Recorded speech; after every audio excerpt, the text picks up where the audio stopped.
সুনামগঞ্জে 2 দফা বন্যায় চরম দুর্ভোগে দিন পার করছেন সেখানকার হাজারো মানুষ।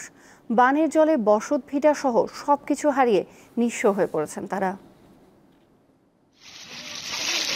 সুনামগঞ্জ সদর উপজেলার কোরবাননগর ইউনিয়নের হাসনাবাহার গ্রামের 4 সন্তানের জননী হাজেরা বেগম বন্যার পানি কমায় 20 দিন পর বাড়ি ফিরে দেখেন রান্নাঘর সহ বসত ভিটা আসবাবপত্র ভেসে গেছে বানের জলে। জীবনের ঝুঁকি নিয়ে আশ্রয় নিয়েছিলেন অন্যের বাড়িতে।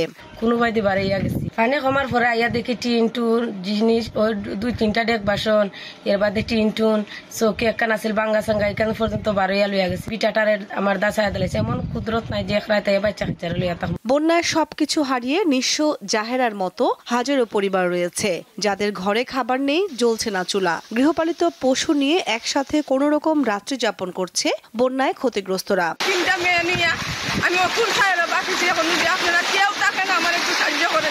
আমি কাজ কইরা খাইছি খাইয়া ওরে একটা ঘর বানাইলাম আর আমার ঘর খান নিছি কোন 10 দিন ধরে বাড়ি ছাড়া স্কুল গিয়া উঠছে সন্তানে ছুটি মালি একটা নিয়ে সকল 2 দফা বন্যায় পানিবন্দী হাজারো পরিবারের চিত্র একই রকম। খেয়ে না খেয়ে মানবেতর জীবনযাপন করছেন তারা। বন্যায় ক্ষতিগ্রস্তদের তালিকা তৈরি করে বাড়িঘর নির্মাণে সহযোগিতার কথা জানিয়েছেন জেলা প্রশাসক।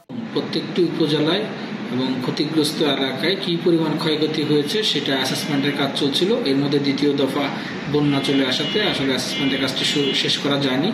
এখন যেহেতু পানি কমে যাচ্ছে আমরা অ্যাসেসমেন্টের কাজটি শেষ করে ক্ষয়ক্ষতির বিবরণ ঊর্ধ্বতন কর্তৃপক্ষের নিকট প্রেরণ করব। বাড়িঘর মেরামতের চিন্তায় উৎকণ্ঠায় সময় কাটছে বন্যা দুর্গতদের। কামরুন নাহার, দীপ্ত, বার্তা কক্ষ।